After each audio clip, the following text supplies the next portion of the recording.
everyone, myself Rahul Singh and talking about this. तो अगर सिर्फ होंडा हाइनस की बात करी जाए जो कि सफल की बाइक है, तो ये अपने आप में ही बहुत अच्छी एक बाइक है। और क्योंकि मैंने भी इसमें एक रिव्यू वीडियो बनाया था डिटेल्ड, तो उसमें बहुत सारे इसके एडवांटेजेस भी दिखे थे। तो अभी फ़िलहाल इसका टॉपिक है जो अर्गोनॉमिक्स का। तो इसका अर्गोनॉमिक्स जो है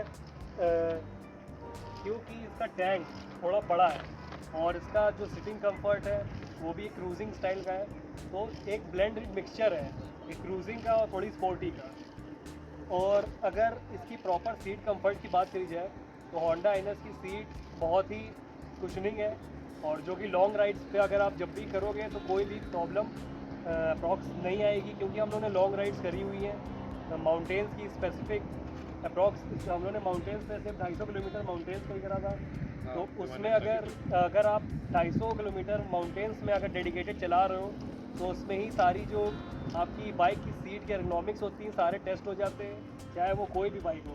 अगर बात करें होंडा की तो इसमें हम लोगों को तो कोई ऐसा एजेंडा दिखा नहीं था कि इशू आ रहा हो। बाकी इसकी सीट परफेक्ट है, लेकिन जो पिलियन के लिए तो वो सीट इसकी परफेक्ट नहीं है, क्योंकि स्पेस कम है और कंफर्ट भी नहीं है, बहुत ज़्यादा हार्ड है। और अगर जैसे सफल है तो इसकी पर्सनैलिटी के हिसाब से अगर कोई पीछे और बैठेगा तो वो तो बैठ ही नहीं पाएगा बिल्कुल ना ही। इसमें थोड़ा बैकरेस्ट भी नहीं है। लेकिन अगर फ्रंट की बात करें तो बड़ा मज़ा आता है। मैंने इसको तो बहुत चलाया है बाइक को, इनको 3.5 साल तो हो ही चुके होंगे। और दूसरी बात करी जाए पैर कैसे इसका मतलब हैंडल बार आपको ठीक लग रहा है? हैंडल बार तो इसका परफेक्ट है। जब पहली बार मैंने चलाई थी सकते हैं अपने बाइक आप बताइए। हैंडल बार परफेक्ट है और जो पैर की पोजीशनिंग होती है वो भी परफेक्ट है, उसमें कोई डाउट नहीं है इन इटसेल्फ। और दूसरी बात, अगर आप कंपेयर कराना चाहो क्लासिक के साथ तो उसमें इस गाड़ी की सीट जो है वो मात मिल गई उसको, क्योंकि मैंने बहुत बार देखा है अपनी राइड्स में कि हम लोग जब भी टूर कर रहे होते हैं तो जिस जगह पे एक एट द स्पेसिफिक टाइम जाके मुझको डिस्कम्फर्ट नहीं हो रहा होता है, तो मैंने सफल को वहाँ थोड़ा देखा है कि थोड़ा हल्का फुल्का डिस्कम्फर्ट। क्योंकि एक बात ये है, आपकी बाइक की सीट है ना, राइडर सीट चौड़ी है, ठीक है। बाइक की सीट जो होती है क्लासिक 50 और इसकी हाइनेस की वो तो ट्रायंगल शेप में ऐसे आके बल्जर्ड होती है। जो रियर एंड होता है जहाँ हमारे लोग जब बम रखते हैं अपना, तो उसका क्लासिक 50 का चौड़ा है, इसमें थोड़ा कम है। तो आई एग्री इसकी सीट थोड़ी वैसी है। और आई ऑल्सो थिंक इसका एर्गोनॉमिक्स के बेटर हो सकते हैं। इसका हैंडल बार थोड़ा मुझे आगे लगता है as compare to classic 350, and इसका इम्प्रूव ऐसे हो सकता है अगर हम लोग रेजर्स लगवा लें, है ना, रेजर्स लगवा लें, हैंडल बार रेजर्स। लेकिन मुझे नहीं लगता कि इतना कोई खास इम्पैक्ट पड़े, क्योंकि जो उसका टैंक साइज़ है ना उससे भी बहुत इम्पैक्ट पड़ता है एक एर्गोनॉमिक्स पे पूरा। क्योंकि टैंक की लेंथ जो है अगर क्लासिक से कंपेयर करो या रॉनिन से भी करो, यहाँ खड़ी आप देख सकते हो इसका लेंथ है टैंक का, तो उसमें आप कुछ चेंज नहीं कर सकते। चाहे इतना भी हैंडल बार आप टैंक इसका 15 लीटर लो, हैंडल ऐसे कर लोगे, लेकिन जो लेंथ है ना वो नहीं छोटी कर पाओगे, तो उसमें आपका स्टाइल का थोड़ा डिफरेंस आ जाएगा, लेकिन स्टांस का कोई डिफरेंस नहीं है। तो इन शॉर्ट आपको क्लासिक ज़्यादा कंफर्टेबल है इन शॉर्ट कंपेरिजन, है ना? हाँ, मतलब सीट के हिसाब से अगर आप अपनी सीट एंड एर्गोनॉमिक्स, हाँ सीट एंड एर्गोनॉमिक्स के हिसाब से तो बहुत अच्छी है। और क्या क्लासिक है हाइनेस? क्लासिक, ठीक है। तो नेक्स्ट हम आते हैं मयूक के पास। मयूक के पास रॉनिन है, तो ये रॉनिन 225 सीसी है। तो रॉनिन आप बताइएगा पहले कितने साल हो गए आपको इसको चलाते हुए और कितने डिस्टेंस कवर अप करें, और आप ये भी बताइएगा आपको हाइनेस ज़्यादा बेटर लगी कंफर्ट के मामले या फिर रॉनिन, बताइएगा। Hi everyone. तो गाड़ी मैंने ऑलमोस्ट 2 साल होने वाला है, 10-15 दिन में हो जाएगा 2 साल। किलोमीटर्स रिटर्न हो चुके हैं 28,000 समथिंग हो गया है। उसमें से मैंने गुड़गांव में रहता हूँ, तो 28,000 में 5-6 हज़ार तो खाली दिल्ली कानपुर का ये घर आना घर जाने में चला गया, बाकी ट्रैवल का ऑफिस वगैरह। अब ट्रैवल किया straight highway, Delhi Kanpur straight highway का रास्ता, ठीक है, उसमें कोई हिल नहीं कुछ नहीं, बस सीधे ही चलना है। एक्चुअली सिटी में ट्रैफिक रहता है और माउंटेन, तो सब तरीके से मैंने चलाया, तो मुझे कंफर्टेबल तो लगती है अपनी गाड़ी। अब मैं इसकी बात कर रहा हूँ। पहले मेरी हाइट 5'7" है। 5'7" के हिसाब से मैं आपको दिखा रहा हूँ। जब मैं इस पर बैठता हूँ तो मेरा पैर कंप्लीटली टोर तो नहीं कहूँगा, लेकिन हील्स भी नहीं आ रहा, but still I can manage ये हाइट। और जब हम राइड करते हैं तो हम लोग बूट्स पहनते हैं, बूट्स में अलग से हील होती है। तो मेरे हिसाब से मुझे ये गाड़ी कंफर्टेबल भी लग रही है। अगेन हाइट की वजह से मुझे हैंडल बार का प्रॉब्लम भी नहीं थी, वो जैसे उन्होंने बताया। लेकिन may be when I ride it for long time, तो शायद वो थोड़ा हो सकता है कि थोड़ा सा और ऊंचा होता। ये जो थोड़ा सा ऊंचा, हाँ थोड़ा सा हैंडल अगर ज़्यादा नहीं थोड़ा सा ऊंचा होता तो वो ये जो शोल्डर ऐसे नीचे जाता है, जब हम देर तक गाड़ी चला रहे होते तो यहाँ पे ये खिंचता है, हाथ वाथ खिंचता है। एक्सीलेटर कंटिन्यूसली पकड़ के रखा है तो यहाँ पे ऐसे खिंचता है। सो अगर ये थोड़ा होगा तो ये रिलैक्स हो जाएगा हाथ। This is the height. Handle bar मतलब थोड़ा हाइट इसकी और ऊपर। उसका पॉइंट जैसे इसने टैंक का बोला, अगर टैंक छोटा होता तो हम यहाँ बैठे होते, आगे बैठते। तो ये देखिए मैं आगे होके बैठ रहा हूँ तो ऑलरेडी हैंड मेरा रिलैक्स फील हो रहा है। पॉइंट है। सो अगेन जैसे इन दोनों ने बताया, इफ टैंक छोटा होता तो वो कंफर्ट आ जाता। सीट भी ऐसे में बैठा हूँ तो कंफर्टेबल लग रही है, सिटी में चलाने पे भी कंफर्टेबल लग रही है। लेकिन again same point, seat triangular होना बहुत ज़रूरी है, जिसमें आपके हिप्स के नीचे का स्पेस ज़्यादा होना चाहिए ताकि आपकी बॉडी उसमें रिलैक्स होगी। आपकी पूरी जब आप देर तक चलाते हैं, आप सिटी में चला रहे तो थोड़ा सा अग्रेसिव होके भी चलाता है इंसान, कैसे भी चलाता है एडजस्ट है। लेकिन जब आप देर तक चलाते हैं, सुबह से रात तक चला रहे हो, मैंने ऐसे चलाया है, तब बॉडी ना एकदम ढीली होती है, रिलैक्स होती है, तब ऐसे रिलैक्स होकर गाड़ी चलती है। ये तो अब अगेन चीज देखो, मेरा हाथ इतना खिंच रहा है, दूर है, तो ये एक फैक्टर आ रहा है। इस चीज़ को उसकी हाइट के हिसाब से, उसकी हाइट के हिसाब से मे बी वो पर्सन टू पर्सन वैरी कर जाएगा और किसी को लगेगा कंफर्टेबल, किसी को नहीं लगेगा। And what about the legs? आपको लेग्स कैसे? लेग्स तो कंफर्टेबल ही लग रहा है। कंफर्टेबल है, लेग्स तो मुझे ठीक ही लग रहा है। इधर Again, रोनिन बैठ के दिखा सकते हैं? अगेन हाइट की बात है।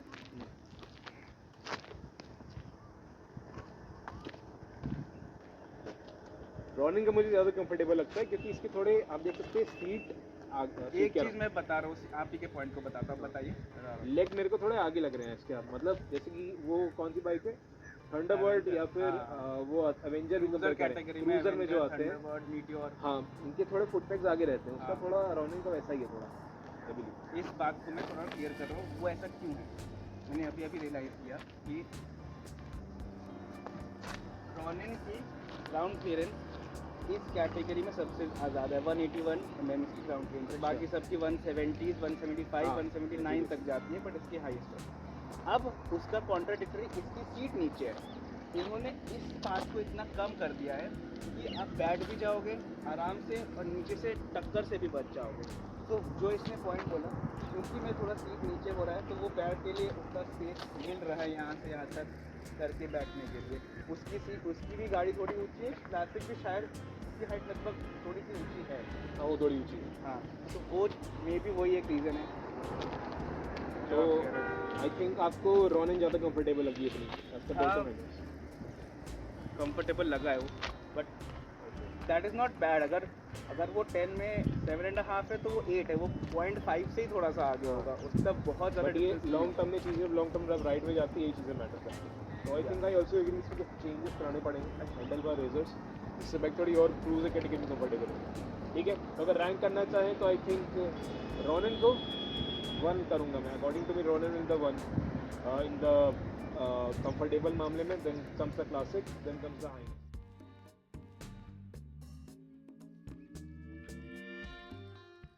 अब बात करते हैं इसके इंजन की।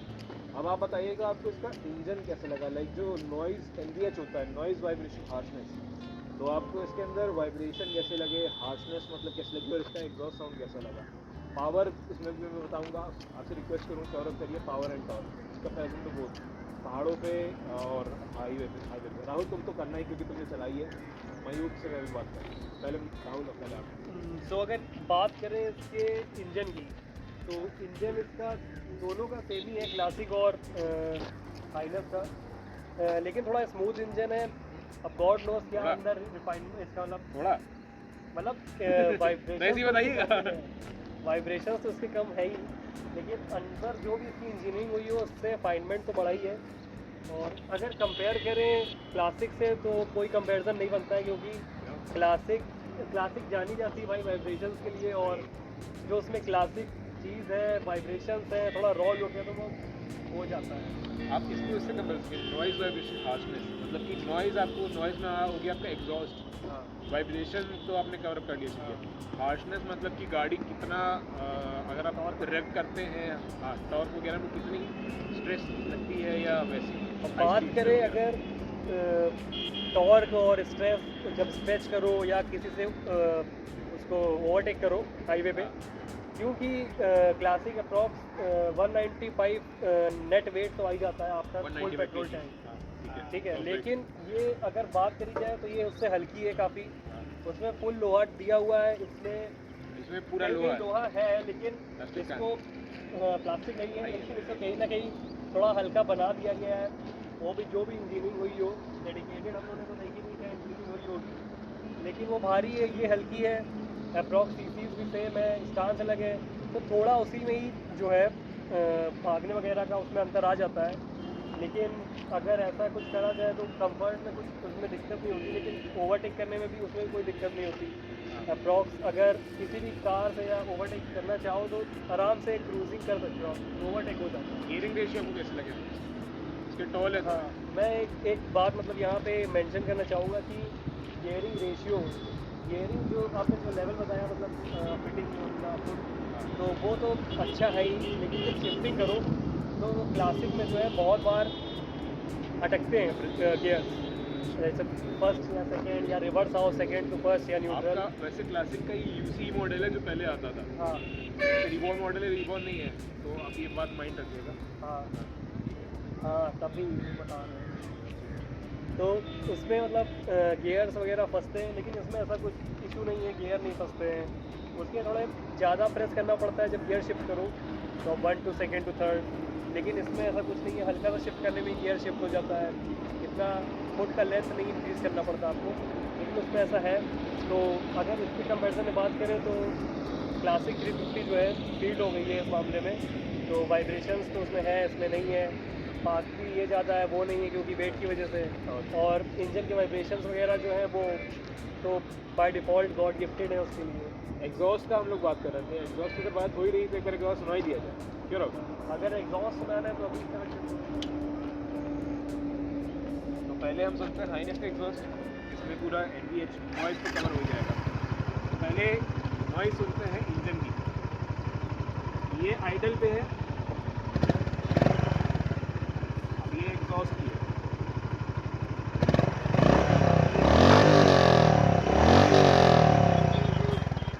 और बात सुनाइए, ये सब स्टॉक एग्जॉस्ट हमारे में निकला है। ये इसकी आइडल साउंड है आफ्टर स्टार्टिंग।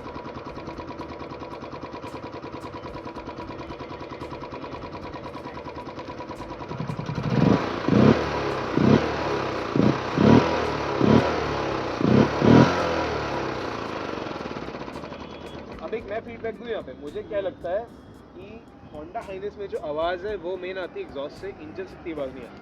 जबकि क्लासिक 350 है उसमें उल्टा है, उसमें एग्जॉस्ट से आवाज़ नहीं आती, स्टॉक एग्जॉस्ट की बात कर रहा हूँ मैं, लेकिन इंजन से काफ़ी आवाज़ आती, तभी उसमें NVH लेवल से काफ़ी ज़्यादा है। एंड तो यही है, आप जब क्लासिक 350 में एग्जॉस्ट चेंज कराते हैं तभी एग्जॉस्ट में आवाज़ चेंज होती है, मतलब आवाज़ बढ़ के आती है। हाँ। तो ये तो मैंने देखा था, उसमें वाइस वर्सा। और इन शॉर्ट अगर कंपेरिजन करें तो हाइनेस का इंजन डेफिनेटली काफ़ी स्मूथ है, 110 पे आप चला सकते हैं इसको ऑल डे। उसका इंजन भी काफ़ी है, वाइब्रेशंस है उसमें, बस वाइब्रेशंस है, लेकिन और कोई प्रॉब्लम नहीं है। 100 पे चल पावर जाती की है। कमी बिल्कुल नहीं है। पावर एंड टॉर्क 350 सीसी अच्छा पहाड़ों खासा में है, तो- लेकिन इन कंपैरिजन हाइनेस करें तो हाइनेस में ज़्यादा है। 30 Nm ऑफ टॉर्क इसमें मिलता है, 21 bhp, उसमें कितना है 25 Nm ऑफ टॉर्क के साथ, 25 Nm टॉर्क एंड 20 bhp कुछ ऐसा। तो पावर दोनों सेम, लेकिन टॉर्क हाइनेस में ज़्यादा है। एंड हाइनेस का पावर टू वेट रेशियो ज़्यादा बेटर है, क्योंकि 180 kg इसका है, 185 kg इसका है, 195 kg उसका है, तो तभी पावर टू वेट रेशियो में हाइनेस ज़्यादा बेटर है, एंड एग्जॉस्ट में भी ज़्यादा बेटर है ना? क्यों राहुल? बिल्कुल। तो अब मयूक आपकी बारी, अब आप बताइएगा आप बाइक के बारे में। पहले आप बाइक के बारे में ये बताइए कितनी सीसी का इंजन है और कितना रेट है? 25 cc का इंजन है, वेट इसका 160 या 161। ओके, तो लाइटेस्ट बाइक सबसे लाइटेस्ट बाइक है, दिखने में थोड़ा उन्होंने बनाया है थोड़ा सा लगे बल्कि, लेकिन वेट तो बहुत ही कम है। हाँ, तभी इसका अनस्क्रिप्टेड नाम भी आता है। हाँ, अनलिमिटेड। ये लक्की कोई बता नहीं पाएगा, क्या लक्की बाइक है? इसलिए मैंने इसको अलग ही Scrambler करके है, रखा है इस cruiser वक्त। अपने टूरिंग के पर्पज से इसका लुक कंप्लीट चेंज कर दिया है। जब भी देख लो हाँ, दूसरी गाड़ी तो अलग लग रहा है। एक आपकी बाइक को भी अलग वीडियो बनाएंगे। खैर अभी इस वीडियो पे आते हैं। आपकी बाइक में पावर एंड टॉर्क कितनी पहले बताइए? 19 शायद टॉर्क है। 19 एंड टॉर्क। हाँ ऐसे पावर आई थिंक 20 या 21 की है। ऐसे कुछ पावर का डिफरेंस नहीं है, बस टॉर्क का डिफरेंस टॉर्क है। है। तो टॉर्क आई थिंक हाईवेज में काफ़ी नेसेसरी होता है। तो हाँ, आप ये काफ़ी। बताइएगा आपको मतलब हाईनेस का कैसा लगा पावर एंड टॉर्क? अगेन जैसे मैंने ये कम level चलाया पे। है, लेकिन जितना चलाया उसमें मुझे पावर फील हुई थी। मैंने डे 1 पे ही सफल को बोला था कि यार मुझे बहुत अच्छा लग रहा है इसको चला के। मैंने एक बात बोली थी, सिटी में चला रहे थे हम लोग, तो मुझे ऐसा लग रहा था कि मैं बाइक नहीं बोट चला रहा हूँ। स्मूथनेस की बात कर रहा हूँ, कि जैसे इंजन की बात हो रही, इतना स्मूथ इंजन था कि मैं एक सी में एक बोट रो कर रहा हूँ, ऐसा लग रहा था स्मूथली चला। हाँ सेल कर रहा हूँ एग्जैक्टली। तो वैसी फीलिंग थी। इंजन बहुत ही स्मूथ है, पावर इतना होने के बावजूद भी इंजन स्मूथ है।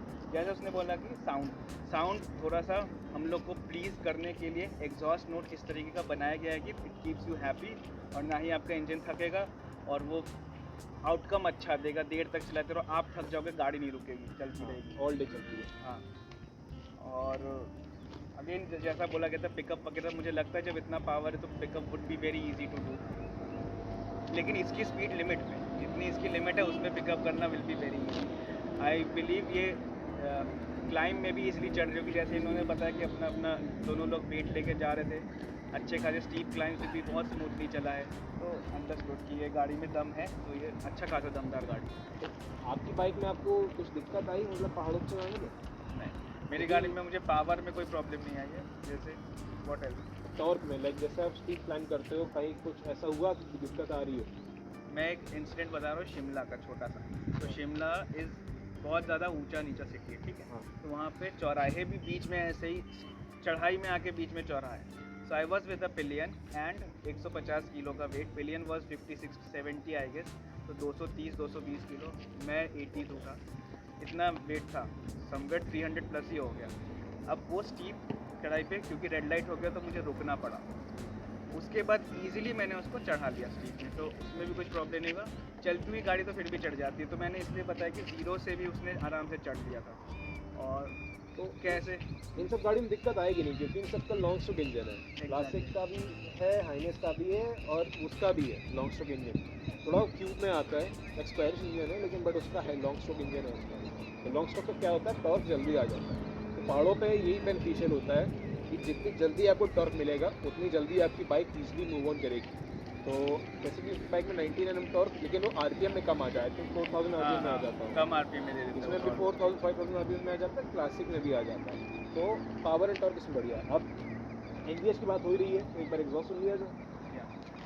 एक बार आप सुनाइए, फिर मैं सुनाता हूँ।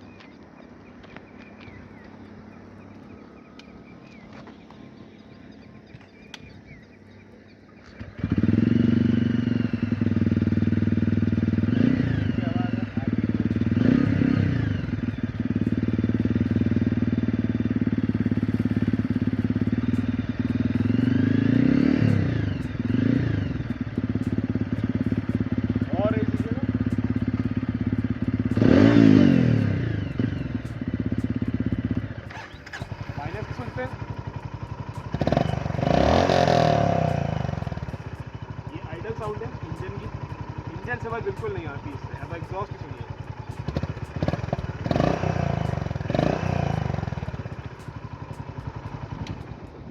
तो आई थिंक रॉनिंग की आवाज़ मुझे अच्छी लगी, सो बेसियर वॉइस है उसमें। बात अब और बताइएगा, अब आप जैसे इस बाइक को 100 तक यूज़ कर सकते हैं ऑल डे, वाइब्रेशन कैसे है इस बाइक में? इस पर 75 to 80 में वाइब्रेशन फील होता है, 5th गियर में। 4th से 5th 70 में उसमें वो क्या बोलते हैं, इंडिकेटर आता है कि when you need to change the gear. हाँ, गियर चेंज इंडिकेटर आने लगता है। तो 70 पे 4th गियर जाने के बाद दिखाता है 5th को। तो 5th जब मैं 70, 75 या 80 टच करने वाला हूँ तो तब हल्का सा वाइब्रेशन होता है। 85 गया, 90 होने लगा तो अगेन स्मूथ हो जाता है। तो उसका मुझे साइंस नहीं पता, वो वाला पैच मे भी एक रीज़न है कि वो 5th गियर का लोएस्ट स्पीड है, तो मे भी इसलिए उसको तेज़ खुद ही कह रहे कि और स्पीड अप करो ताकि वाइब्रेशन कम हो जाए। तो अगेन 90-100 पे मैंने 3 घंटे 100 किलोमीटर लगातार मैंने चलाया है। 90-100 90-100 विद 10 मिनट्स का ब्रेक। मुझे कोई ऐसा वाइब्रेशन का फील नहीं हुआ और very smooth। तो 100 मतलब ये कर लेता है। 90 100 कर लेगा ऑल कर लेता है। एंड टॉप स्पीड आप कितनी मिली इसकी बाइक? मैंने इसको 125 या 6 ही चलाया आई है। थिंक इस गाड़ी की बिकती है 125 मेरी भी जाती है 100 तो जैसे कि ये लोग बता रहे हैं सबसे कम है एनवीएस तो हाइनेस तो ऑल डे 110 भी कर लेती है ऑल डे मैंने किया भी है राहुल के साथ और राहुल की बाइक आई थिंक जो मैंने चलाई वो भी 120 के आसपास जाती है 130 मेरे ख्याल से राहुल 125। 125 तक गई है तो मतलब सब गाड़ियाँ एक ही है एंड बात करें अब रैंकिंग करें तो आई थिंक इसमें मैं डेफिनेटली कंपैरिजन हाइनेस को नंबर 1 दूंगा एनवीएच हाइनेस का बहुत कम है एनवीएच मामले में H'ness is 1 Ronin is second and अफसोस यहाँ पे क्लासिक सीरीज की थोड़ा नीचे हुई